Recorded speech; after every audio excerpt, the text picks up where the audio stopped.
ou bonsoir à tout le monde. Donc, je suis heureux de vous retrouver dans cet amphithéâtre pour écouter mon éminent collègue Alain Cassier qui va vous parler des aéronefs électriques, l'avenir de la mobilité urbaine.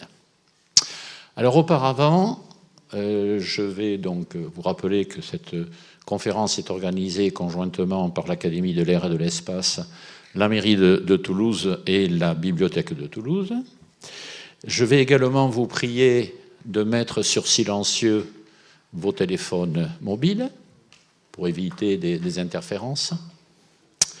Je vais également vous rappeler que le 26 septembre, l'Académie organise la prochaine conférence qui se portera sur les satellites au service de la gestion des risques et des catastrophes naturelles. Et enfin, à plus long terme, je vous signale qu'à l'occasion de son 40e anniversaire, l'Académie organise un forum intitulé « L'innovation peut-elle répondre à elle seule aux défis de l'aéronautique et du spatial ?» Ce forum aura lieu le 23 novembre à l'Université de Toulouse 3, Paul Sabatier. Voilà donc pour les généralités. Alors maintenant, je veux quand même présenter Alain Cassier, pour ceux qui ne le connaissent pas. Donc Alain Cassier, nous sommes collègues et nous nous sommes rencontrés il y a une vingtaine d'années. En fait, il a eu un cursus d'ingénieur, typiquement, diplômé de super-héros en 70. Et il a complété ce diplôme avec un Master of Science de l'université de Princeton en 73. Au point de vue cursus professionnel, il a commencé par faire des hélicoptères en faisant de la recherche. Il a été ingénieur en chef du programme Dauphin. Il a été chef des avant-projets, directeur du programme Super Puma. Puis je passe directeur technique, puis président d'Eurocopter Tiger de Munich. Il est passé directeur de la recherche et développement d'Eurocopter. Et puis, en 2000, il a dit qu'il avait assez vu les hélicoptères, donc il s'est dit, tiens, je vais aller voir d'autres appareils volants. Et donc, nous nous étions déjà rencontrés dans le cadre d'une formation de cadre supérieur d'aérospatial. Et donc, il est venu me voir, dans ma fonction de directeur technique d'Airbus, pour savoir si j'avais quelque chose à lui proposer. Et là, oui, je lui ai proposé un challenge, c'est devenir l'ingénieur en chef du programme A400M. Et c'est un vrai challenge, parce que cet avion, vous le connaissez, n'a pas arrêté de voir une évolution de ses spécifications. Et là, pour un responsable de développement, c'est extrêmement difficile, parce que vous démarrez, vous faites travailler les équipes, et puis au fur et à mesure, vous devez rajouter, vous devez modifier, etc. Donc, effectivement, c'est un gros travail qu'il a mené à bien, d'ailleurs. Et puis, une fois que cet avion a été certifié civilement, et puis au début militairement, mais il y a plusieurs niveaux de certification militaire. Finalement, il est devenu directeur du programme A350 1000, c'est-à-dire le dernier développement, le plus grand développement de la famille A350. Vous savez qu'il y a le 800, il y a le 900 et le 1000, qui est une version allongée, très performante, destinée à concurrencer les 787 de Boeing. Bon, puis après, en 2014, il a pris la retraite qu'il méritait, mais il ne s'est pas arrêté là. Et comme beaucoup d'entre nous, il s'est installé en tant que consultant. Et là, il a occupé des postes d'ingénieur en chef du projet IFAN 2 du centre de recherche d'Airbus. Alors, vous vous souvenez certainement, cet avion électrique qui s'est développé en partie. Puis il y a eu des petits, mais ça s'est arrêté là. Et puis de 2017 à 2020, il est devenu directeur technique de Flying Whales. Et en fait, c'était un avion dirigeable, gros porteur, et qui, il vous dira où il l'a laissé. Voilà, c'était 2020. Voilà, donc ceci pour vous dire que par son cursus, Alain était tout à fait désigné pour devenir le président de l'organisation d'un colloque qui a eu lieu au mois de septembre l'année dernière à Paris.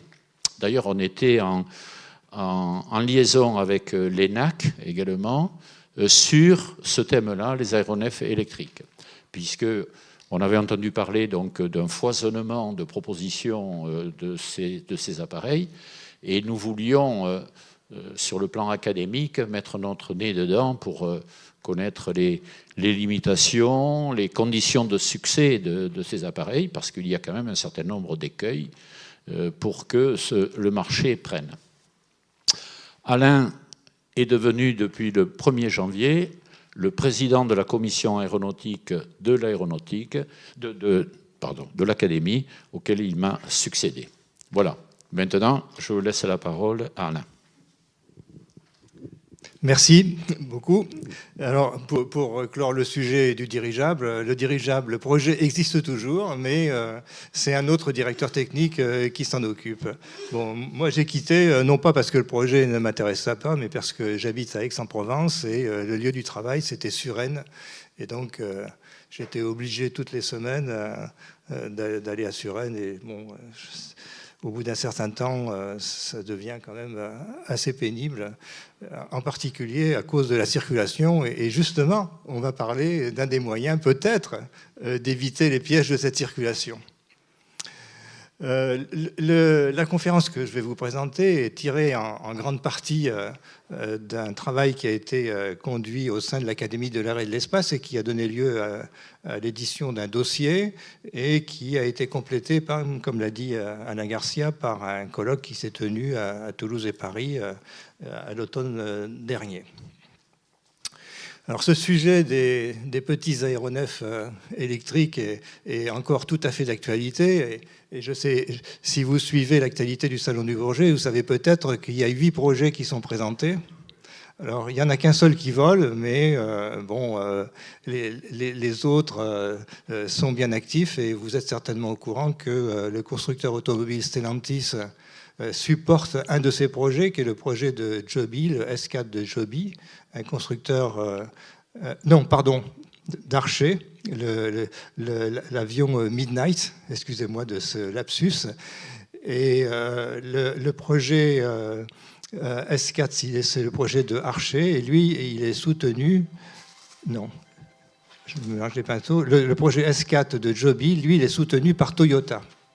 Et c'est une tendance qui est assez générale, que les constructeurs de ces petits avions essaient de se rapprocher des constructeurs automobiles parce qu'ils ont l'ambition de construire des séries de ces petits avions de manière à réduire les coûts et permettre une utilisation démocratisée. Alors, le concept de ces avions... c'est le concept dit UAM, Urban Air Mobility. Donc, je crois que ça explique bien de quoi il s'agit. Il s'agit de mobilité urbaine, mais en faisant appel à un appareil qui vole. Et donc, pouvoir s'affranchir des encombrements du trafic routier dans les grandes métropoles en utilisant l'espace aérien inférieur. La solution qui est donc proposée par ces constructeurs, ce sont des aéronefs à décollage et atterrissage verticaux. Évidemment, puisqu'on doit se poser sur des surfaces exiguës en ville, il faut des appareils qui puissent décoller et s'atterrir ponctuellement. Et ils sont à propulsion électrique, de manière à avoir un faible impact environnemental et on espère un faible coût. Évidemment, l'image d'un moteur électrique, c'est quand même une machine qui paraît beaucoup plus simple et plus économique à fabriquer qu'un moteur à explosion ou qu'une turbine. Et ils sont également, comme autre caractéristique, multirotors, contrairement à un hélicoptère, et ce qui permet d'apporter de la redondance, c'est-à-dire qu'en cas de panne d'un de ces rotors ou d'un des systèmes de propulsion, on peut continuer à voler. Donc, les missions qui sont proposées pour ces appareils UAM sont de deux types. D'une part, à l'intérieur de la ville. Donc, dans ce cas-là, on a des trajets qui sont assez courts, de l'ordre de 50 km maximum, et des trajets entre des villes voisines, donc on appelle intercités, pour des villes qui sont distantes de 100 à 300 km. Mais cette mission-là est quand même assez difficile à réaliser aujourd'hui avec ces appareils, compte tenu, disons, de la technologie des batteries. Les batteries pèsent lourd et donc on est limité en emport d'énergie dans ces avions-là. Donc la mission de 50 km, elle est réalisée relativement facilement par tous les projets qui sont proposés, mais il y a très peu de projets qui sont capables de 300 km, par exemple. Bon, une des caractéristiques, évidemment, c'est qu'il y a au moins une extrémité du vol qui se trouve au cœur de la ville. Contrairement à ce qui se passe dans l'aviation traditionnelle, où au contraire, on met les atterrissages et les décollages en dehors de la ville pour justement éviter les problèmes de nuisance, en particulier de bruit, vis-à-vis des habitants. Et le fait qu'on veuille opérer au-dessus d'une ville, au sein d'une ville, ben, ça implique évidemment il faut chercher une petite taille. Il est hors de question de circuler entre des immeubles avec un gros engin. On peut dire quand même que cette idée d'utiliser un transport aérien pour des trajets en ville, ce n'est pas une idée complètement nouvelle. Ça a essayé d'être réalisé avec des hélicoptères. Et d'ailleurs, c'est encore réalisé, mais avec un succès modéré. Il y en a quand même, par contre, quelques succès, comme à Sao Paulo, en raison d'un trafic au sol qui est épouvantable, il y a des embouteillages catastrophiques, et d'autre part, il y a un problème de sécurité, on peut se faire attaquer au feu rouge, donc les gens fortunés préfèrent se déplacer en hélicoptère. Le trajet Nice-Monaco aussi, qui a un certain succès, mais qui doit faire face à l'opposition des riverains qui protestent contre le bruit produit.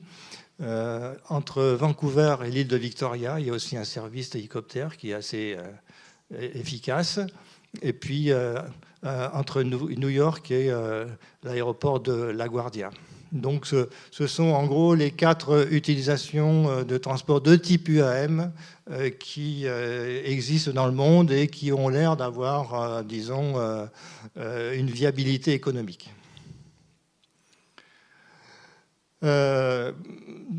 Pourquoi finalement ce marché de transport de passagers en milieu urbain par hélicoptère ne s'est pas développé? Eh bien, principalement, c'est d'abord dû par un problème de coût.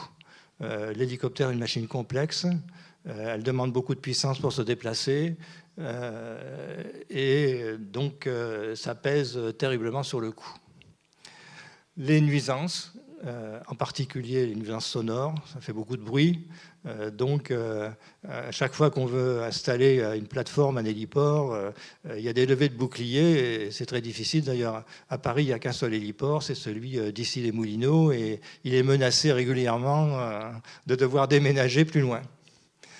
Et la réglementation, en conséquence, est assez restrictive. En fait, dans beaucoup de villes, le survol est interdit. C'est le cas de Paris. Il est interdit de survoler Paris. Et donc, évidemment, ça interdit tout service de ce type pour l'instant.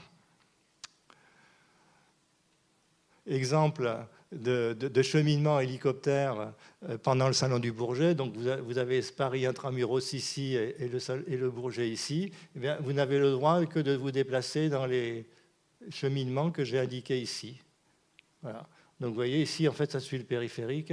Bon, là, je pense que c'est un bras de la Seine. et on atteint le Bourget comme ça. Donc évidemment, vous pensez qu'avec des autorisations de survol aussi limitées, pour l'instant, c'est pas possible d'envisager un service UAM par hélicoptère. Alors, pour pouvoir avoir du succès dans cette activité de transport de passagers civils par IVTOL en milieu urbain, quelles sont les caractéristiques qui sont nécessaires? Alors, le projet a déjà été étudié par la société Uber que vous connaissez, parce que c'est déjà un opérateur de taxi, elle a un opérateur. Je ne sais pas s'il faut dire opérateur, c'est un manager d'opérateur de taxi.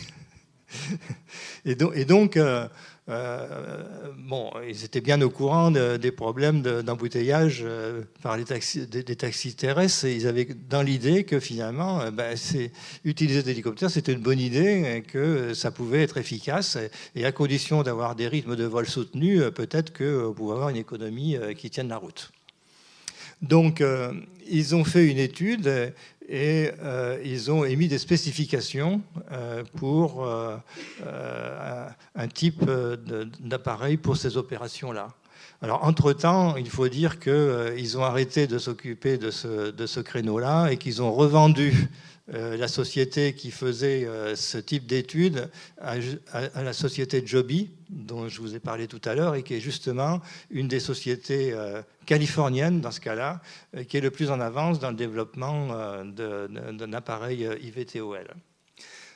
Donc, les spécifications que je vous présente là, elles sont largement tirées de la spécification Uber. Elles ont été vérifiées et validées par le travail de l'Académie, comme je vous l'ai dit en introduction. Alors, là, une des premières choses, évidemment, qu'il faut pour avoir du succès dans ce type d'opération, c'est d'avoir une taille adaptée.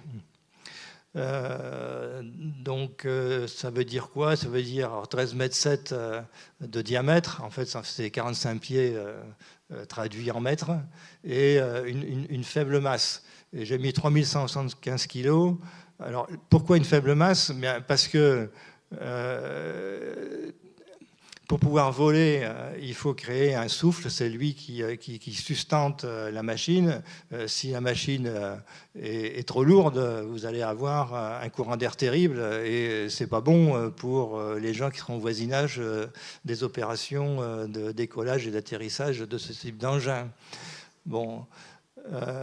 En plus, plus vous êtes lourd, plus il vous faut de la puissance, ce qui pose un problème avec les batteries, ce qui pose également potentiellement un problème de bruit, parce que le bruit créé par la machine va être largement proportionnel à sa masse et à sa taille. Bon, il faut pouvoir manœuvrer entre les buildings, il faut donc réduire les nuisances sonores, et il faut respecter le règlement de certification. Alors, on est en Europe, donc j'ai cité le HASA, mais la FAA aux États-Unis a la même règle. Et pour l'instant, ces machines sont limitées à 3175 kg et 9 passagers. Alors, qu'est-ce que c'est que ces catégories d'avions? L'autorité de certification se soucie des risques qui sont courus par la population qui prend le moyen de transport et la population qui peut être touchée en cas d'accident de ce moyen de transport au sol. Et donc, en fonction de sa taille, de la machine, en fonction de la fréquence des vols et du nombre de vols, elle se fixe un objectif d'accident annuel à ne pas dépasser, et c'est ce qui est transcrit dans les règlements de certification.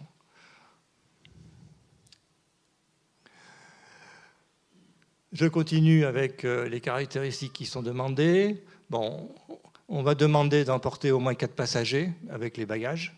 Donc ça fait 450 kg.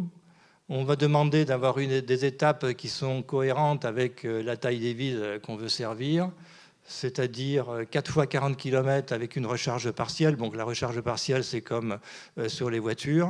Bon, vous avez la recharge totale qui peut vous prendre 1 heure. Mais si vous avez accepté de recharger uniquement à 75-80%, ça peut prendre 20 minutes. Voilà, c'est pareil. Et ce qu'il est souhaité, c'est que la recharge partielle peut se faire à l'étape pendant le temps qu'on charge et décharge les passagers sans augmentation de la durée de l'arrêt. Et pour l'intercité, bon, il faut 150 km minimum, plus réserve. Alors évidemment, ces réserves, elles sont nécessaires aussi pour les missions intercités.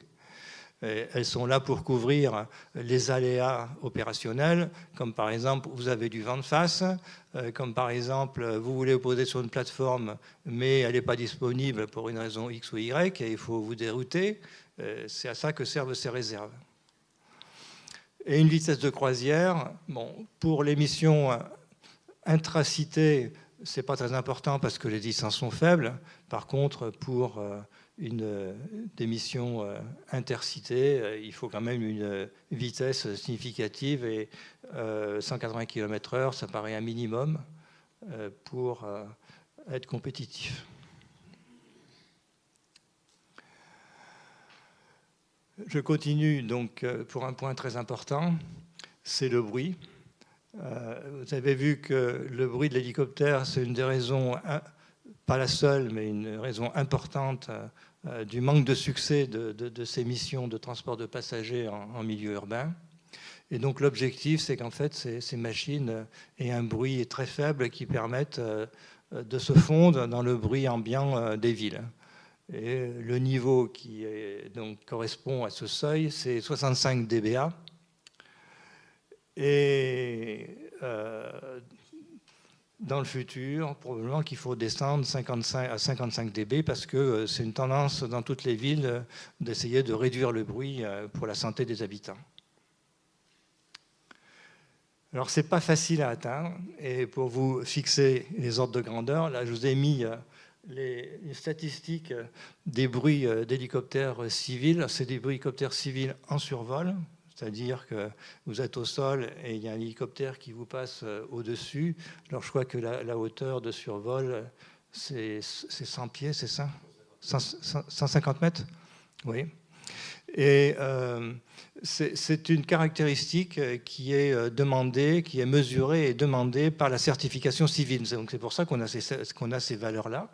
Et vous voyez que pour une petite machine de l'ordre de 3 tonnes aujourd'hui, un hélicoptère de 3 tonnes, il fait 85 dB plus. Donc vous voyez le chemin qu'il y a à parcourir, 20 dB, c'est énorme à gagner.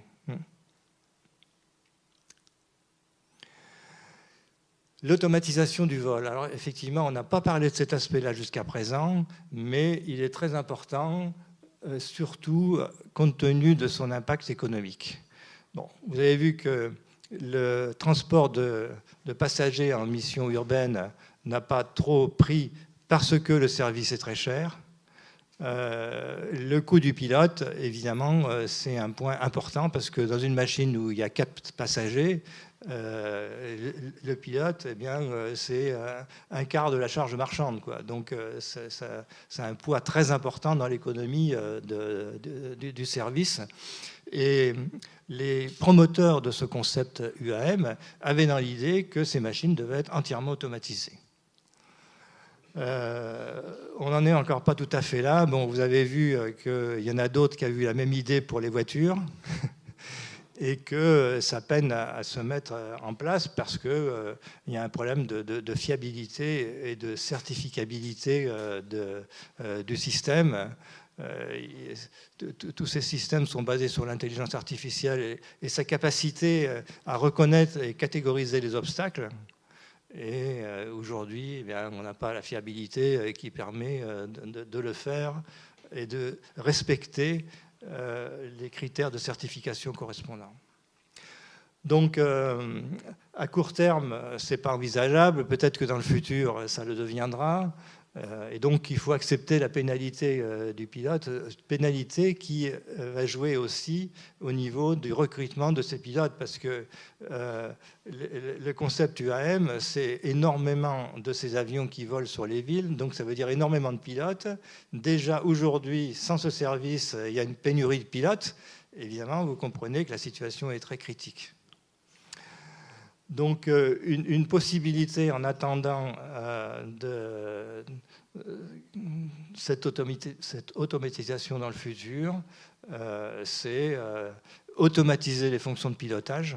On garde le pilote à bord, mais on a des fonctions qui sont plus automatisées de façon à réduire la charge de travail, fiabiliser les opérations et même sécuriser le vol. Ça permettra aussi, peut-être, certains l'espèrent, d'avoir des qualifications de pilotes qui soient moins exigeantes et donc d'avoir des pilotes meilleur marché. Bon, je ne sais pas si on peut vraiment croire à cette solution. Justement, le prix de la course, c'est un critère très important. Et je vous ai mis comme illustration un compteur de taxi parce que l'objectif de l'UAM, c'est d'avoir un coût d'utilisation, un coût du billet de la course qui soit voisin de celui du taxi. En fait, dans les études d'Uber, ils avaient pris comme hypothèse qu'ils atteindraient le coût d'un taxi-limousine. Un taxi-limousine, c'est ces grands taxis là, dans lesquels on met plusieurs personnes ou on met un PDG. Et le coût d'un taxi-limousine, c'est en fait 2 fois le coût d'un taxi normal. Bon, on n'en est pas là. Aujourd'hui, le coût d'une course en hélicoptère d'une dizaine de minutes, c'est plutôt 6 fois le prix d'une course en taxi terrestre.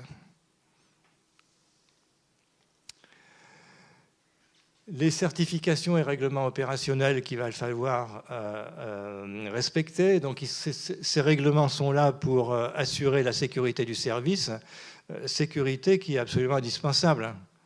Vous comprenez bien que si il y a un accident et que des personnes au sol sont tuées, par exemple, par un de ces appareils qui tombent dans une rue, ça risque d'arrêter immédiatement le développement de cette solution-là. Et d'ailleurs, c'est un peu ce qui s'est passé aussi pour le transport de passagers en milieu urbain par hélicoptère, parce que à New York, il y avait un service de ce type qui était réalisé par hélicoptère. L'hélicoptère se posait sur le toit de la Paname, de l'immeuble de la Paname, et desservait les aéroports environnants, donc LaGuardia et Kennedy Airport. Et un jour, cet avion s'est crashé et une partie de l'hélicoptère qui est tombée par terre X étages plus bas. Et donc ça a sonné le glas d'utilisation, le service a été arrêté immédiatement. Donc c'est quelque chose qu'il faut absolument éviter, il faut garantir absolument la sécurité si on veut que cette solution se développe. Donc en Europe, on est assez en pointe sur cette activité-là. L'EASA a pris le problème très au sérieux. Elle a déjà émis une certification de certification en juillet 2019. Et elle a fixé un objectif de sécurité qui est cohérent, qui est du même ordre de grandeur que celui de l'aviation de transport. Donc tous les Airbus que vous prenez aujourd'hui, ces avions-là auront le même type de sécurité, avec le même taux de panne par heure de vol, et la condition qu'aucune panne simple n'ait de conséquences catastrophiques.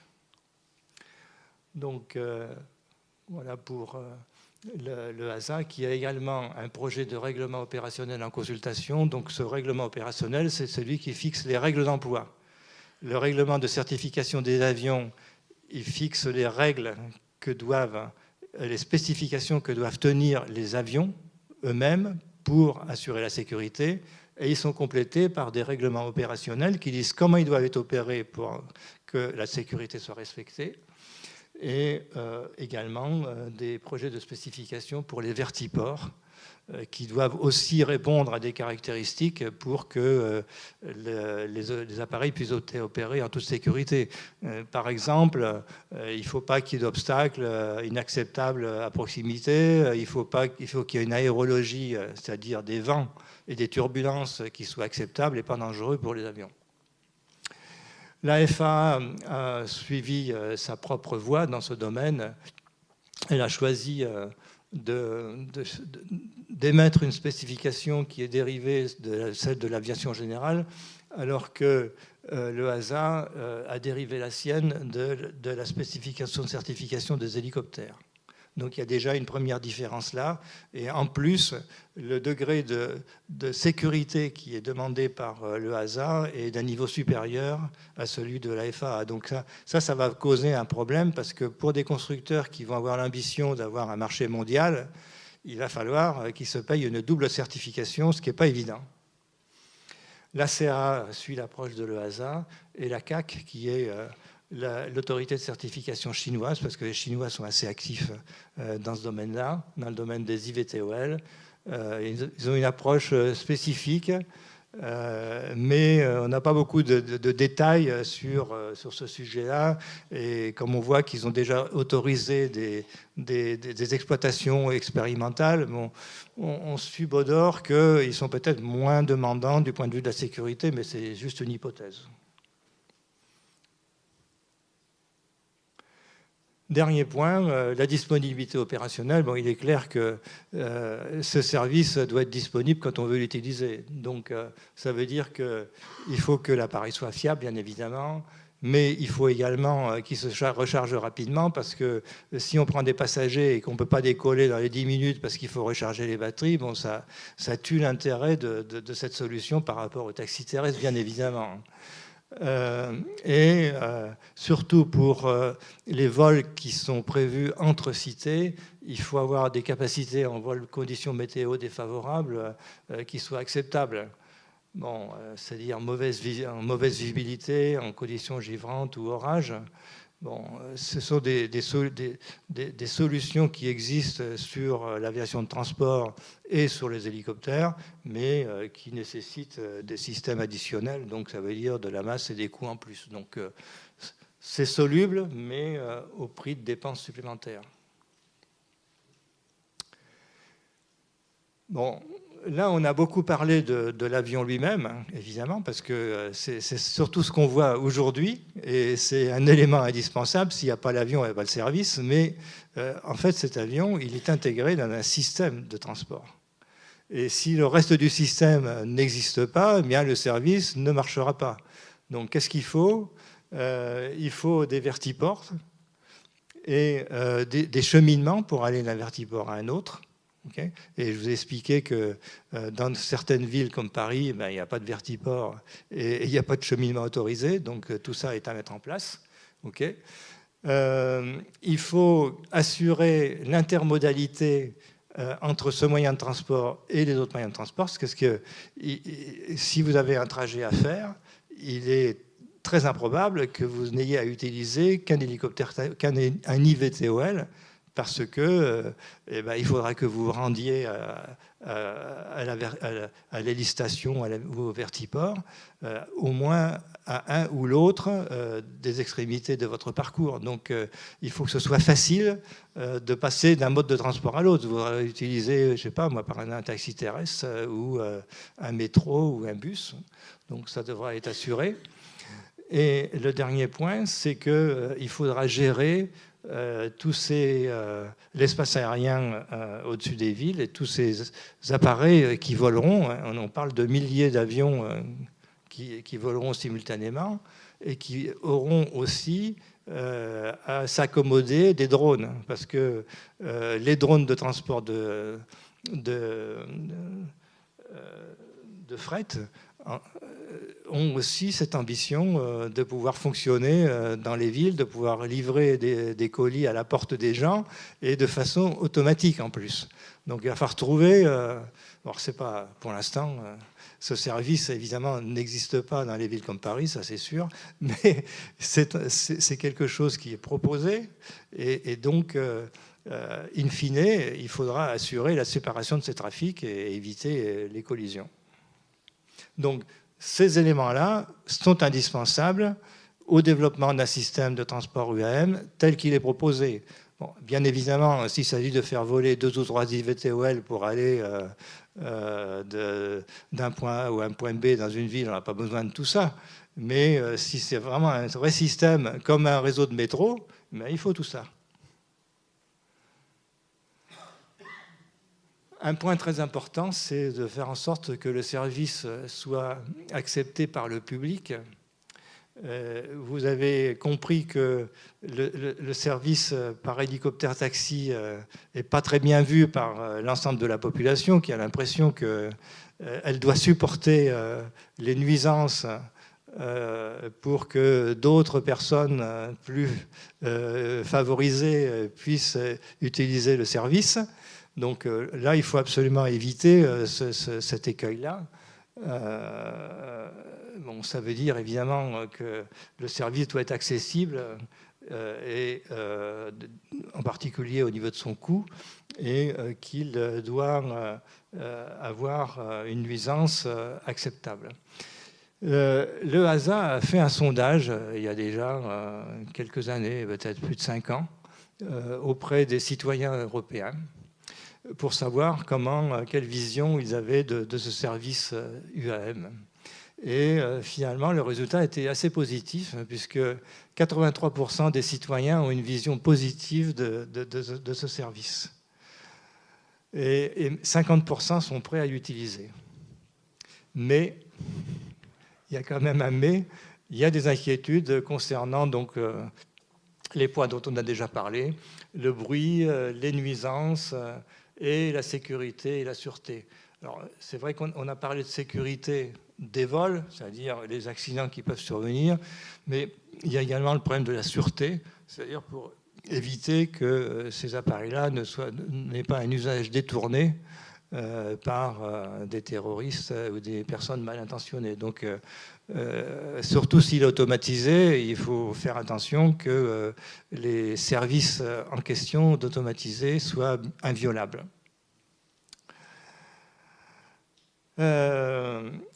Il y a eu une étude qui a été faite également par la RATP récemment.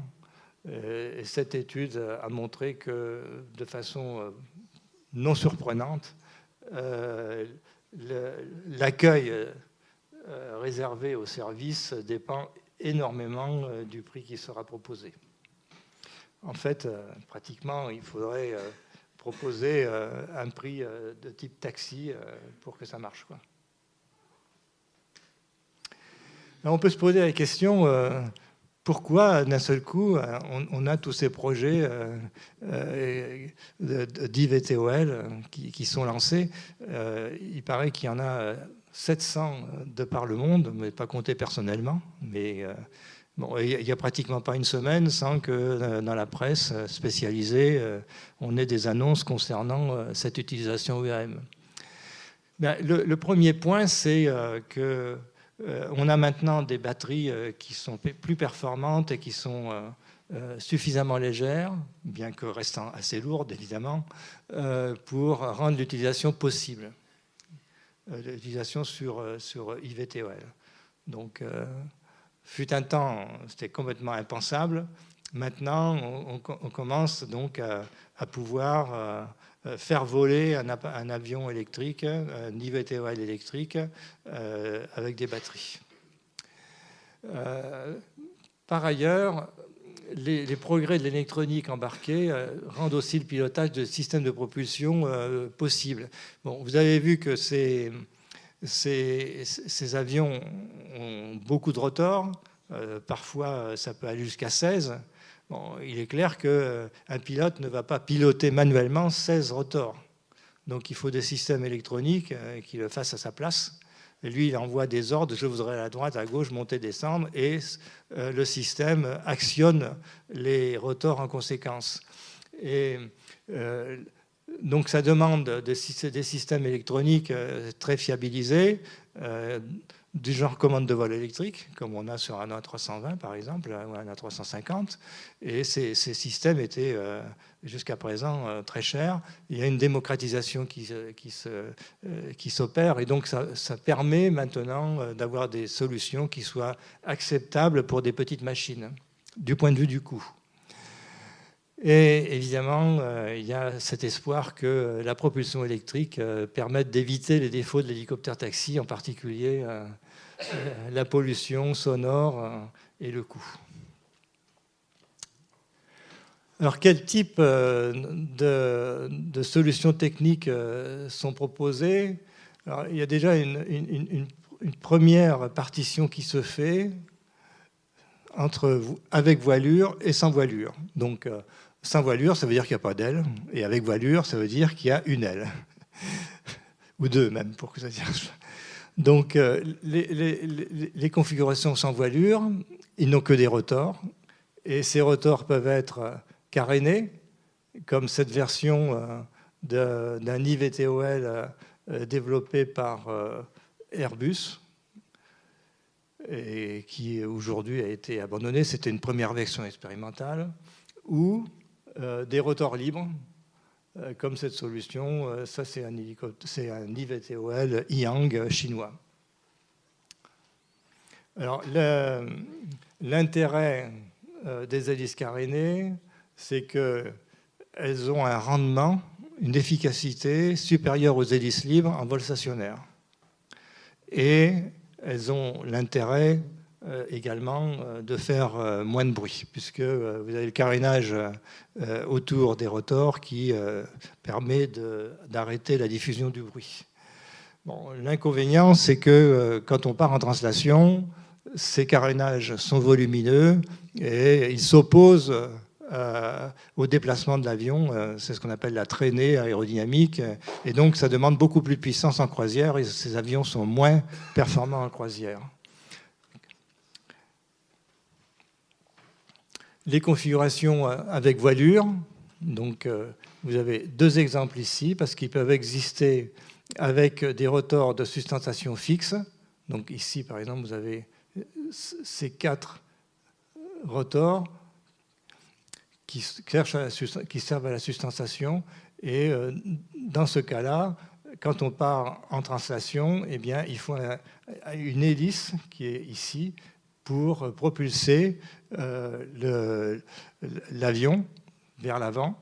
Et dès qu'on atteint une certaine vitesse, la portance est reprise par la voilure. Et on peut soit arrêter les rotors, soit les replier, soit les escamoter. Il y a différentes solutions qui existent pour en réduire la traînée. Bon. Évidemment, ces solutions-là sont plus efficaces en croisière que les solutions avec rotor seul, sans aile. Bon, par contre, évidemment, il faut accepter une certaine pénalité mécanique. C'est quand même un peu plus complexe. Deuxième solution, ce sont des rotors basculants. Donc ici, vous avez le rotor de la solution proposée par la société Joby, qui est cette société californienne dont je vous parlais. Et dans ce cas-là, ce sont les mêmes rotors qui assurent la sustentation et la propulsion, mais on les bascule. C'est-à-dire qu'en vol stationnaire et à basse vitesse, l'axe des rotors est vertical et la poussée est dirigée vers le haut. On les bascule légèrement, comme sur un hélicoptère, pour partir en translation. Et au fur et à mesure qu'on prend de les vitesses, on les bascule complètement pour les mettre axe à l'horizontale, pour fonctionner comme des hélices, et la portance est reprise par l'aile. Donc ça, d'un point de vue purement aérodynamique, c'est une solution qui est très efficace. Elle existe déjà d'ailleurs en solution mécanique, parce que vous savez peut-être que le convertible V-22 des US Marines utilise ce principe. Donc elle est efficace aérodynamiquement, mais elle est très compliquée, puisque évidemment il faut des dispositifs de basculement.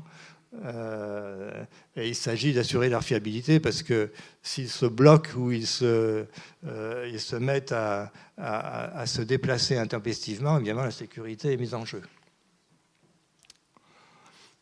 Et ces solutions-là peuvent utiliser des hélices carénées ou des hélices libres. Mais bon, on voit que c'est quand même plutôt les hélices libres qui sont utilisées. Alors, où est-ce qu'on en est de l'avancement de ces différents projets? Donc, vous avez dit qu'il y avait des 8 projets qui étaient présentés à des degrés divers de développement au Salon du Bourget. Alors, il y en a qui sont présentés en vol. C'est le cas d'un appareil qui s'appelle le volocoptère. Il y en a qui sont présentés en prototype au sol. C'est le cas de Archer, soutenu par Stellantis, comme je le disais, et d'autres sous forme de maquettes. Mais au total, donc, il y en a à peu près 700 projets en développement dans le monde. Une dizaine de ces projets sont suffisamment avancés pour viser une mise en service avant fin 2025. Enfin, c'est ce qu'ils souhaitent faire. Bon, on verra tout à l'heure si c'est réalisable ou pas. Donc, les projets en question, c'est Yang, qui est un constructeur chinois, Beta américain, Joby américain, Volocopter allemand, Airbus, Archer US, Ascendance, qui est un constructeur toulousain, que peut-être vous connaissez, Autoflight allemand, Lilium allemand et Vertical anglais. Donc ça, c'est les projets qui font la course en tête. La moitié sont en phase d'essai en vol déjà, c'est-à-dire qu'ils ont atteint le stade du vol, ils arrivent à voler, donc il reste à démontrer que les performances visées sont atteintes et surtout qu'ils respectent la spécification de certification, que la sécurité est assurée. Donc c'est Yang, Beta, Joby, Volocopter, Archer et Autoflight. Et sans conteste, c'est quand même Joby qui est le plus avancé. Joby, d'ailleurs, je le cite, là, pour ne pas oublier de vous le dire, qui a un autre avantage, c'est qu'il a réussi à intéresser l'armée américaine à son concept. Et il va leur fournir 4 prototypes pour évaluation. Donc c'est une formule qui peut intéresser l'armée. Donc je suppose que c'est surtout pour des missions de reconnaissance ou de petits commandos. Il reste cependant un certain nombre de risques techniques à franchir. Bon, le risque majeur, c'est celui de la certification. Pourquoi c'est un risque? Parce que, d'une part, les exigences de sécurité sont sévères. Elles sont plus sévères que sur un petit avion d'aviation générale. Et elles correspondent à des règlements qui viennent d'être divulgués. Donc, il n'y a aucune expérience sur laquelle on peut se reposer pour savoir comment répondre efficacement à ce règlement. Les performances de mission qui doivent être tenues, j'en parlerai un peu tout à l'heure pour expliquer les principaux risques, et le niveau de bruit en opération. Alors, donc, la certification, je l'ai dit, les nouveaux règlements, un point que je n'ai pas cité mais qui est très important, donc ces machines utilisent des batteries, et beaucoup de batteries. Vous allez avoir 400-500 kg de batterie. Okay. Et vous avez tous vu à la télévision des reportages sur des batteries de smartphones qui ont pris feu, des batteries de bus qui ont pris feu. Okay. Ces batteries LiON sont déjà en service sur certains avions de transport, comme par exemple le Boeing 787, et peut-être certains d'entre vous sont au courant qu'il y a eu au début des incendies, des explosions qui ont retardé significativement la certification de cette machine, et ça n'a été résolu que par l'encapsulation complète de la batterie, de façon à ce qu'il a fallu que Boeing démontre que même si elle prenait feu et explosait, ça ne se propageait pas au reste de l'avion. Sur le 350, on avait prévu une batterie LiON également, et je crois que finalement elle a été abandonnée. Hein. Au départ, c'était le cas. Oui. Oui, si, je crois que bon. Ouais. Bon, la façon de résoudre ce problème de sécurité des batteries, qui est quand même un problème ardu, c'est de faire appel à des petites cellules. Beaucoup de ces petites cellules, comme par exemple les petites piles rondes que vous avez dans vos appareils radio ou autres, okay, ou téléphones. Donc c'est des batteries de petite puissance, et de les isoler suffisamment pour démontrer que s'il y en a une qui explose, elle ne fait pas exploser tout le paquet.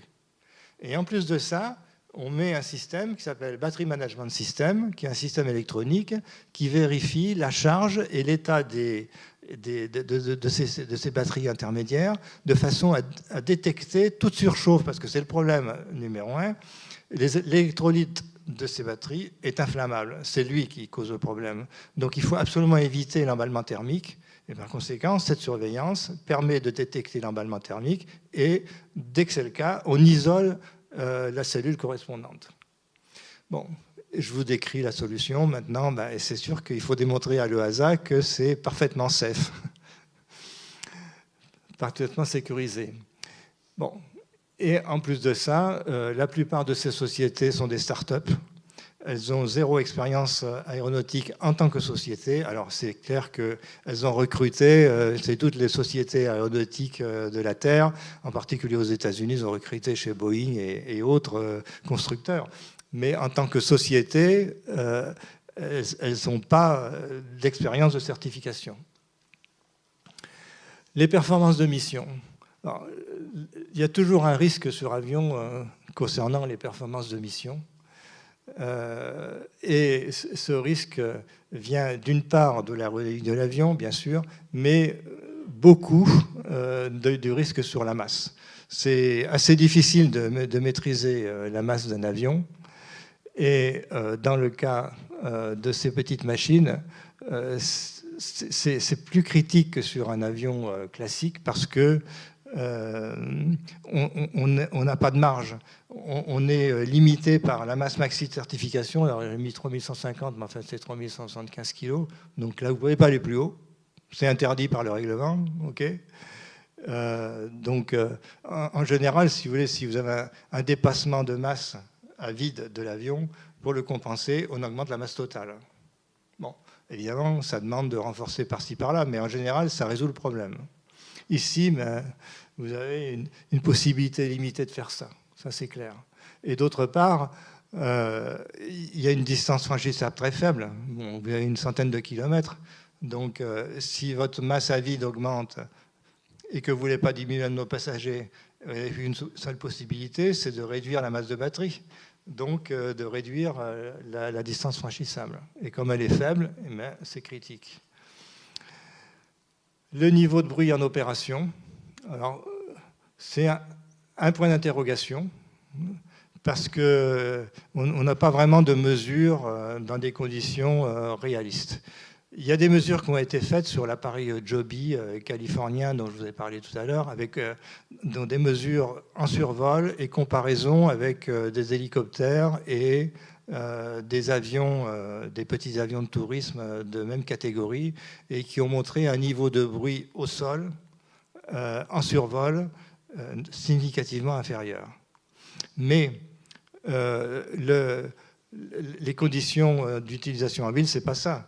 Vous n'êtes pas au-dessus d'un champ d'herbe, vous êtes au-dessus d'une ville avec du macadam, vous avez des bâtiments au voisinage avec des réflexions sonores et autres, donc c'est une condition opérationnelle différente. Et en plus de ça, c'est pas le survol qui est la condition critique du point de vue du bruit sur un appareil de type VTOL, c'est plutôt l'approche.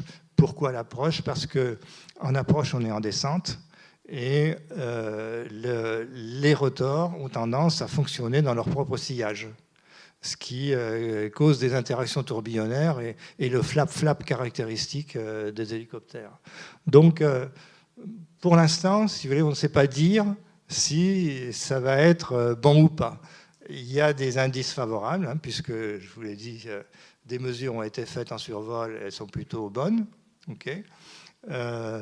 Quand on écoute, quand on va voir, il y a une démonstration qui existe aujourd'hui sur l'aérodrome, pardon, dans le nord de Paris, j'ai oublié pardon, Pontoise, exactement, Cergy-Pontoise.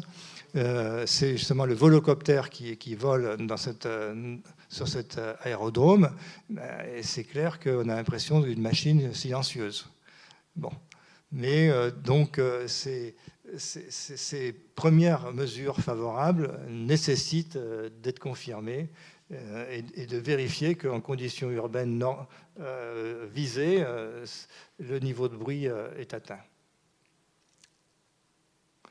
Donc, il y a certaines expérimentations qui permettent quand même de se faire une première idée de l'impact de l'utilisation de ces machines sur la population. Donc, celle de Cergy-Pontoise, dont je vous ai parlé, a été organisé par ADP et Aéroports de Paris. Et son objectif est de préparer un service UAM expérimental pour les Jeux Olympiques de Paris 2024, et donc d'acquérir les données sur le bruit et la nuisance pour les populations, la gestion du trafic, et en particulier sa séparation avec les trafics de drones, s'il y en a, et la gestion des passagers dans les vertiports. L'appareil utilisé, c'est le volocoptère. Alors, il me semble que j'ai une photo tout à l'heure que je vous montrerai pour faire voir qu'est-ce que c'est que cette machine. Et donc, on va voir si les autorisations de survol et les routes seront mises en place pour cette expérimentation-là. Ce sera intéressant à surveiller. Et le constructeur Yang, lui, vous avez peut-être déjà vu à la télévision déjà qu'il organise des vols touristiques avec sa machine, même des fois en automatique. Bon. Et en termes d'expérimentation, donc, je ne l'ai pas mise dans cette planche parce qu'il s'agit de militaires, mais donc il y a l'US Army qui s'intéresse à la solution de Joby pour ces applications. Un point important sur la viabilité des sociétés qui construisent ces petites machines. Donc, ce sont des start-up. Et un des problèmes de la start-up, évidemment, c'est d'obtenir les financements qui vont bien. Et vous voyez sur cette planche les montants qui sont consommés par les différentes sociétés, les principales sociétés, au cours du temps. Et vous voyez que toutes les sociétés ne sont pas logées à la même enseigne. C'est clair que Joby est la société qui est la plus capitalisée, avec 1400 millions de dollars. Oui, 1,4 milliard. Et en fait, il est dit que pour pouvoir développer une machine comme celle-là et la mettre en service, il faut 1 milliard à 2 milliards de dollars. Donc vous voyez ici, il y en a qui sont un peu loin, quoi. Mais ce qu'on a observé, c'est qu'au départ, il y a eu un engouement du public et des investisseurs pour ces solutions-là. Et ces sociétés ont quand même réussi à se financer pour pouvoir démarrer les opérations et les développements. Mais l'année dernière, on a constaté un fléchissement. Et pour celles qui étaient cotées en bourse, une réduction très importante de leur valeur boursière. Quelque chose du genre divisé par 10. Et là, il semblerait que pour certaines, ça s'améliore parce qu'elles trouvent de nouveaux investisseurs qui sont prêts à tenter l'aventure.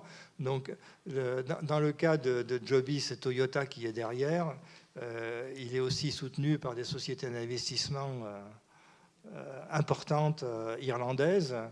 Je crois que Lilium est soutenu par les sociétés d'investissement chinoises.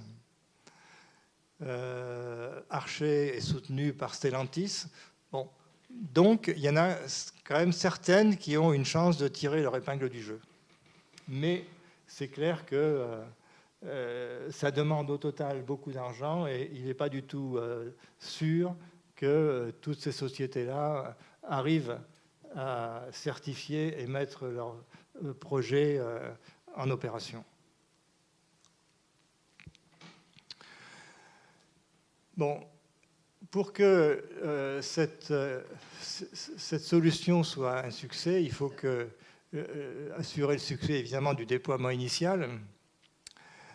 Donc, je vous ai dit que les constructeurs visaient des mises en service en 2025. En fait, c'est un objectif révisé. Au départ, ils voulaient aller plus vite que ça, mais ils sont tombés sur des difficultés, ce qui est souvent le cas sur des projets nouveaux. Et donc maintenant, on pense qu'il ne sera pas possible de mettre une machine de ce type-là en service avant 2025. Évidemment, initialement, les promoteurs de ce concept voulaient une utilisation automatique, mais ce n'est pas possible, ça n'est pas certifiable, donc il faut le faire avec des pilotes. Il faudra certainement aussi le faire par des conditions climatiques clémentes, et je pensais surtout aux conditions de vent. Dans une ville avec des grands immeubles, il va y avoir des turbulences s'il y a beaucoup de vent. Donc, probablement qu'au départ, il va y avoir des limitations sur les conditions de vent acceptables. Mais ce qu'on constate également, c'est qu'il risque d'avoir un retard dans la mise en place des vertiports, des cheminements et de la gestion du trafic, parce qu'aujourd'hui, pratiquement, il n'y a rien. Il y a des projets qui ont été présentés, mais en termes de réalisation, il n'y a pratiquement rien. Donc, bon, il faudra quand même attendre un certain temps avant que ces plateformes soient mises en place et que le système de gestion de trafic le soit également. Les objectifs de coût, alors je mets qu'ils ne seront pas atteints tout de suite, effectivement. Déjà, on voit que ces machines sont proposées, pour ceux qui parlent de prix de vente, à des prix qui sont bien supérieurs à ceux qui avaient été imaginés au départ. Et finalement, elles coûtent le prix d'un hélicoptère, quoi. Pratiquement. Hein. Parce qu'on parle de machines qui vont coûter 2 millions de dollars. Bon, un hélicoptère, vous avez un hélicoptère pour 2 millions de dollars, on y arrive. Donc, il n'y a pas beaucoup d'amélioration à attendre de ce point de vue-là. Bon, ce qui peut sauver la mise, c'est d'avoir une industrialisation poussée de type automobile, à condition évidemment que le marché soit là et qu'on ait des cadences élevées. C'est le pari que font ces constructeurs, puisqu'ils s'adossent à des constructeurs automobiles pour employer le même type de production automatisée. Et il va falloir atteindre rapidement un volume de vol élevé pour amortir tous les coûts hors véhicule, les coûts du trafic, de la gestion du trafic et les coûts des plateformes. Ces plateformes, cette gestion de trafic, ça ne va pas être gratuit. Donc ça va se retrouver dans le coût du billet. Et donc, plus il y a de billets, et moins ce coût sera important en valeur relative. Donc c'est pour ça qu'au démarrage, il va y avoir un problème pour arriver rapidement à un niveau d'utilisation important. Et puis évidemment, il y a les coûts du pilote, puisque initialement, il y aura un pilote et il n'y aura pas de vol automatique. Je vous ai mis ici pour information les études qui ont été faites sur comment passer du coût d'un hélicoptère, du coût opérationnel d'un hélicoptère. C'est une étude qui a été faite par McKinsey. Donc, du coût d'un hélicoptère actuel au coût visé pour un IVTOL UAM. Donc, vous voyez ici, on part de 6 à 8 et on veut arriver à 0,5, 2,5. Donc, où est-ce qu'on va gagner? On peut éventuellement gagner sur le pilote si on le supprime un jour, évidemment. On va gagner en énergie parce qu'aujourd'hui, l'énergie électrique est inférieure à l'énergie au pétrole, l'énergie thermique pétrole. Mais est-ce que ça va être comme ça indéfiniment? On ne sait pas. Au niveau maintenance, il y a un gain parce que les moteurs électriques sont moins chers à maintenir que les moteurs thermiques. Mais bon, ce qui est propre au véhicule, finalement, ces trois postes-là, ça c'est propre à la conception du véhicule, c'est ça qui est maîtrisé par le constructeur, et finalement, c'est quand même une proportion assez faible de ce que l'on cherche à réaliser, du point de vue économie. Donc il y a quand même une question sur qu'est-ce qui va pouvoir vraiment être réalisé. Donc, compte tenu de tous ces points d'interrogation, comment tout ça peut se développer? Ben, il y a de fortes chances pour qu'on commence par des missions de type hélicoptère, pour la bonne raison, c'est qu'il n'y a pas de plateforme, il n'y a pas de cheminement. Donc il faut démarrer avec ce qui existe, et ce qui existe, ça permet de faire des missions de type hélicoptère.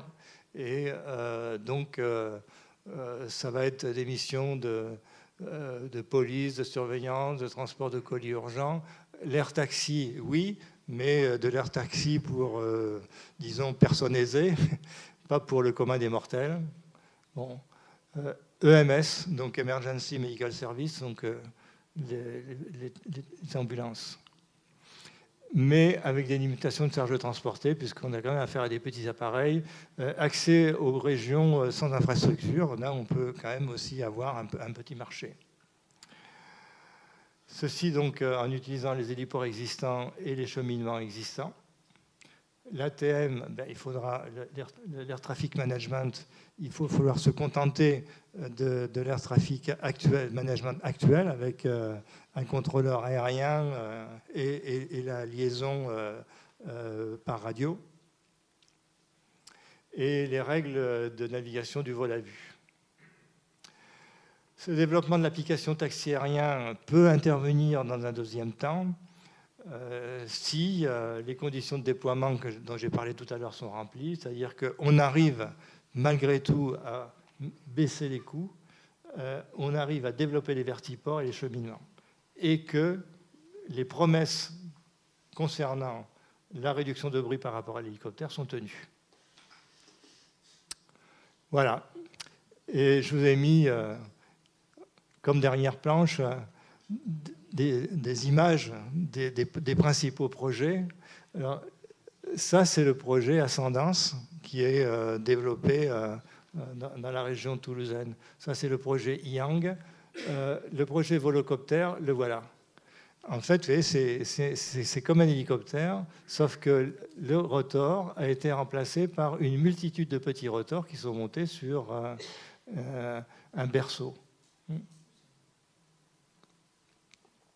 Ça, c'est l'appareil Lilium qui est vraiment un design particulier. Il est basé sur des ailes pivotantes avec des petits rotors carénés que vous avez ici, qui sont sur les extrados des ailes.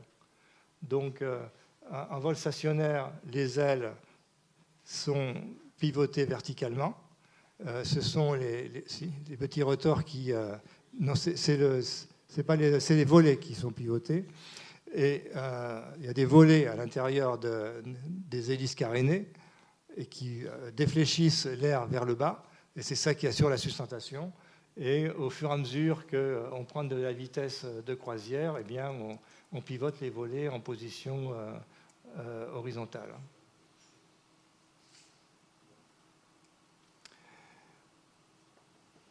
Voilà, je suis à votre disposition pour des questions, si jamais vous en avez.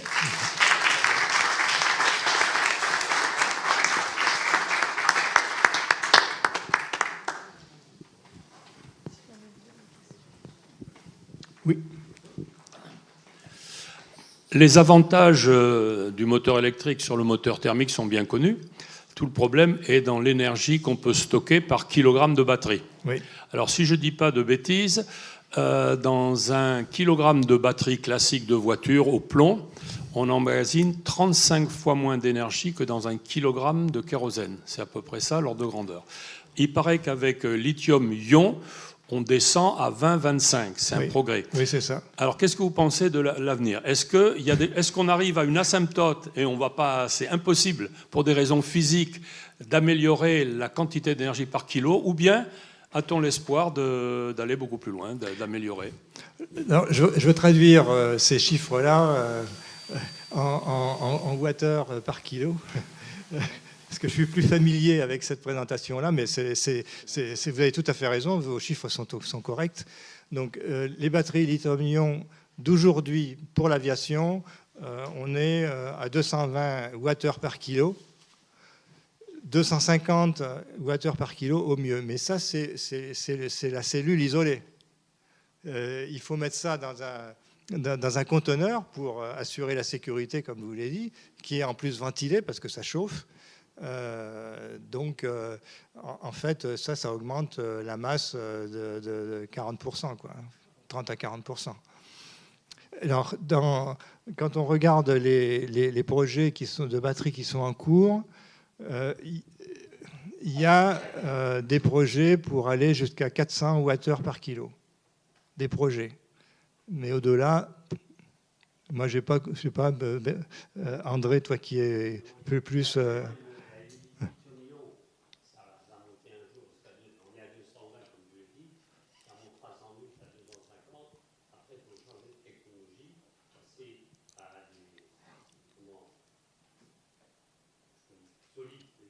Oui, bah c'est l'électrolyte solide. Ouais. Ouais. Mm.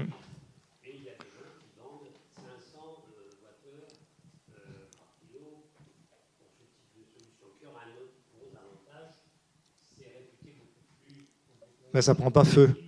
Oui.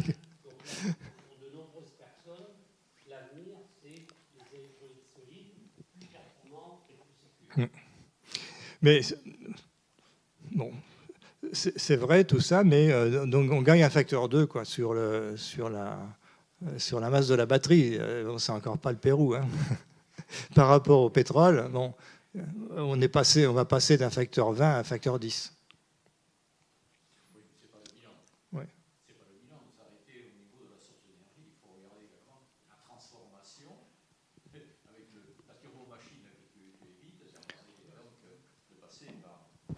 Oui, mais en fait, un moteur électrique, ça pèse aussi lourd qu'une turbine.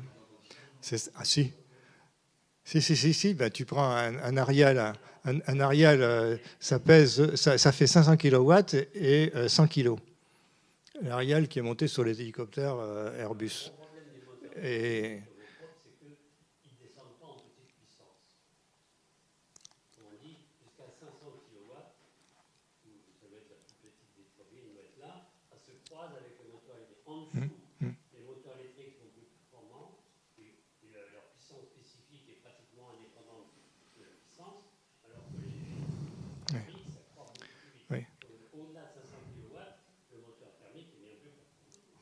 non, mais là où on gagne, c'est quand même vrai ce que dit Alain Garcia, c'est-à-dire que quand on compare, il faut comparer système de propulsion complet, quoi. Il n'y a pas uniquement la batterie. Il y a un avantage à la propulsion électrique, c'est le rendement. Le rendement du moteur électrique, dont on est à 90%, quoi, avec l'électronique. Ouais. Donc, alors que sur une turbine, on est à 30%, quoi. Et l'absence de la boîte à relais. Oui. Oui, on n'a pas de... Enfin, des boîtes de réduction, il y en a quand même sur un IVTOL, on est obligé parce qu'on a une hélice qui est quand même d'un diamètre important. Si on ne faisait pas de boîte de réduction, on aurait un moteur trop lourd, quoi, parce que la taille des aimants, ça tournerait trop lentement, quoi. Bonsoir. J'ai deux questions. La première, un peu, c'est sur les stratégies de réglementation. En fait, comme dans d'autres domaines, un peu, c'est celui qui impose sa norme. Et est-ce qu'on ne pourrait pas imaginer que, par exemple, Chine et les États-Unis, en fait, ils adoptent une réglementation un petit peu plus light pour favoriser toutes les sociétés et de manière à, sur le long terme, marginaliser le hasard sur le marché mondial de ce type de système de transport, en fait? Déjà, alors, alliance entre les Chinois et les Américains en ce moment, bon, je ne crois pas que ça puisse vraiment se réaliser. Par contre, c'est clair qu'ils peuvent avoir des arrière-pensées, effectivement, de favoriser le développement des applications de ce type chez eux. Mais à ce moment-là, ça aboutira à une fragmentation du marché. Il y aurait un marché particulier américain, un marché chinois et un marché européen. Et s'il est d'une taille suffisante, ça peut fonctionner. Par exemple, je prends juste un exemple. Par exemple, Enfin, je suis pas spécialiste, mais par exemple dans le domaine de voitures électriques, il y avait une bataille un peu sur les prises de chargement, mais on sait que Tesla, ça y est, il a réussi à imposer sa prise aujourd'hui. Tout le monde l'adopte.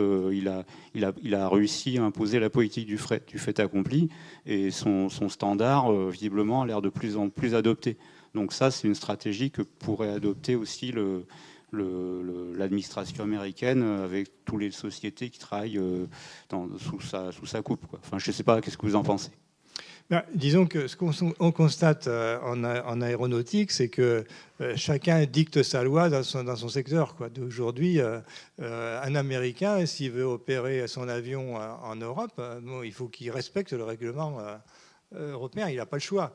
Donc, et vice-versa d'ailleurs, si constructeur européen, il doit satisfaire les règlements américains s'il veut opérer aux États-Unis.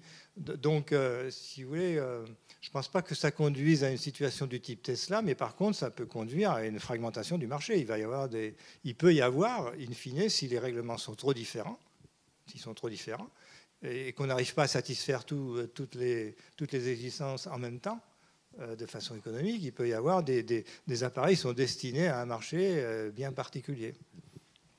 Je vais rajouter quelque chose, puisque j'étais quand même spécialisé dans les certifications, si tu permets. Les Américains, Alain l'a dit, se basent aujourd'hui sur un niveau de sécurité qui est inférieur à celui de l'EASA. Alors, il faut savoir que l'EASA, en mettant ce niveau qui est égal à celui des avions de transport civil, c'est-à-dire les fiabilités qui sont imposées par la CS, conditions de certification 25, sont assez sévères parce que l'EASA a tablé sur une flotte de 10 000 avions, de 10 000 appareils. Alors, si vous faites le produit du nombre de vols multiplié par le nombre d'avions et dans l'année, vous voyez apparaître, pour un objectif, par exemple, de panne catastrophique à 10-9, vous voyez arriver le nombre d'accidents qui peuvent se produire par année. Et je ne peux justifier que la FAA a baissé la garde par rapport à ce niveau, que par rapport à la flotte qu'il a intuitée, et je suis à peu près persuadé que si la flotte s'accroît, des accidents surviendront et ils seront obligés de revoir les objectifs de sécurité. Je ne vais pas vous illustrer et revenir malheureusement sur les conditions de certification du 737 MAX qui ont conduit aux 2 accidents avec une augmentation de la sévérité. Donc je pense que c'est au démarrage, il y a peut-être ces objectifs, mais ça risque d'être revu. Nous avons discuté avec les patrons de l'EASA, Patrick Ky, et nous avons compris l'objectif de sécurité qui a été mis vis-à-vis des risques annuels pour une flotte globale de 10 000 avions. La deuxième question, ça portait sur un mode de panne. Imaginons perte de la source d'énergie. Alors, comment, au niveau design des rotors, c'est conçu sur hélico? On perd la source de puissance. Le rotor est en autorotation, puis on a des roues libres entre le moteur et la transmission. Il reste l'anticouple à alimenter. Mais sur les moteurs électriques, ils ont un couple visqueux, un couple résistant de base. Comment c'est géré ce cas-là, quoi? Alors, c'est géré de façon différente. On ne fait pas d'autorotation avec ces machines-là. Et on partitionne les sources d'énergie. C'est-à-dire qu'elle est divisée en morceaux et chaque morceau alimente une branche de la propulsion particulière. C'est-à-dire on dit panne improbable, quoi, en fait. Ouais. C'est une redondance on organise une redondance de la source d'énergie de la même façon qu'on a une redondance des organes de sustentation de propulsion.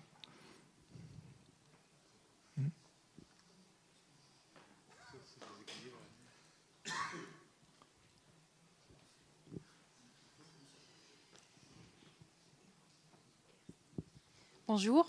Comment est envisagée à ce jour la recharge de ces avions? La recharge? Mais il faut disposer de chargeurs de grande puissance, comme pour les voitures, mais de puissance encore bien supérieure, parce qu'il va vous falloir des capacités 10 fois supérieures, quoi. Sur une voiture, une batterie de voiture, c'est 75 kWh. Bon, sur un avion comme ça, il va falloir 200-300 facile, quoi. Merci. 500 kg de batterie à 220 Wh par kilo. Ouais. Ouais. Bonjour, merci pour votre présentation. Ma question est la suivante sur les appareils que vous présentez, dont vous avez parlé. Quels sont les appareils qui sont au jour d'aujourd'hui effectifs, c'est-à-dire utilisés, potentiellement utilisables de manière routinière? Il n'y a aucun appareil qui est en opération. Voilà, c'est clair et net. Ouais. Donc vous avez des appareils qui ont des permis d'opérer expérimentaux, comme le volocoptère, qui est sur l'aérodrome de Cergy-Pontoise et qui va servir à faire l'expérimentation pendant les Jeux Olympiques. Vous avez le Yang qui vole de façon expérimentale en Chine. Et puis le Joby qui est en phase d'essai en vol et qui va être expérimenté par l'US Army. Et alors, il faut que je trouve l'avion Archer. C'est lequel? C'est à gauche au milieu. Là? Là, ok. Oui. Alors lui, il est aussi en phase d'essai en vol et Archer a pris une option qui est de commencer à le certifier comme un avion conventionnel. C'est-à-dire, il ne fera pas de vol stationnaire au départ, il n'aura que des hélices de propulsion et il sera certifié comme ça. Et dans le futur, ils rajouteront la fonction vol vertical. Et ma deuxième... C'est bêta. Ma deuxième question qui découle de la première, du coup, sur les 4 appareils potentiellement viables, on va dire, exploitables en dehors de l'expérimentation, il faut compter à peu près combien d'années pour justement valider toutes les étapes pour une utilisation en routine? Avec toutes les certifications en routine, enfin avec toutes les certifications nécessaires. Ben, disons que c'est le cas classique pour n'importe quel aéronef. Donc, vous avez plusieurs phases. Vous avez une phase de développement prototype. Donc, on fait voler une première machine qu'on a conçue avec les données et les moyens que l'on a au stade initial papier. Okay. On le fait voler pour voir s'il répond au cahier des charges qu'on s'était fixé, s'il a des problèmes. Donc, si on découvre des non-conformités et des problèmes, on les fixe, on les résout par des modifications et on produit ce qu'on appelle un premier appareil conforme qui doit être dans la définition certifiée. Et c'est ça qu'on présente à l'autorité de certification. Bon. En parallèle, on fait quand même un certain nombre d'essais de fonctionnement d'endurance pour vérifier que tous les systèmes fonctionnent correctement et qu'on n'aura pas une fiabilité dégradée. Okay. Et il y a une phase initiale de mise en service où les premières machines sont suivies de très près. Et à chaque fois qu'il y a un incident, on envoie les spécialistes sur place pour comprendre qu'est-ce qui s'est passé, qu'est-ce qui a créé cette difficulté, et on fait des modifications pour résoudre les problèmes initiaux de mise en service. Il est clair que il vaut mieux que ça soit mis rapidement en place parce que dans les cas de montée en production rapide, on se retrouve à ce moment-là avec beaucoup d'avions à modifier.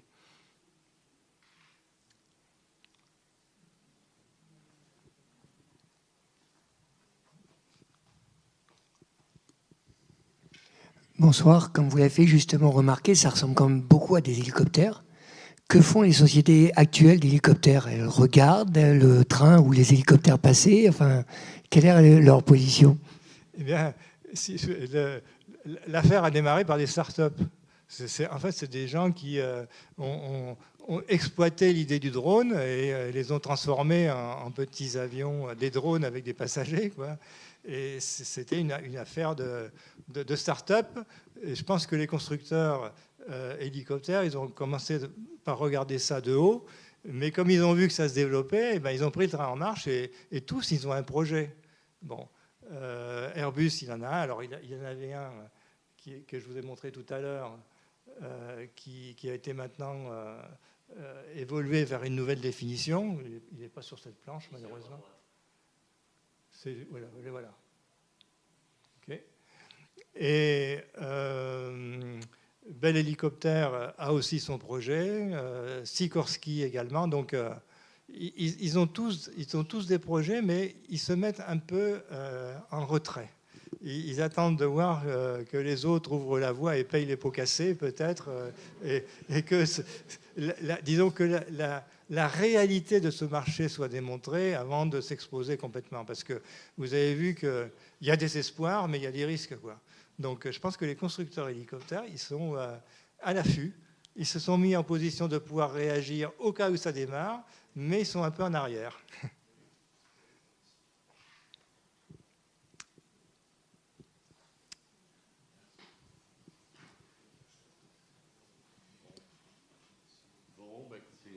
Il semble qu'on a fait le tour du sujet. Oui, j'espère. Tu nous as bien instruit. Merci beaucoup. Bon, moi, je propose. Merci pour votre attention. Voilà. Et bon retour et rendez-vous au mois de septembre, comme je vous ai dit.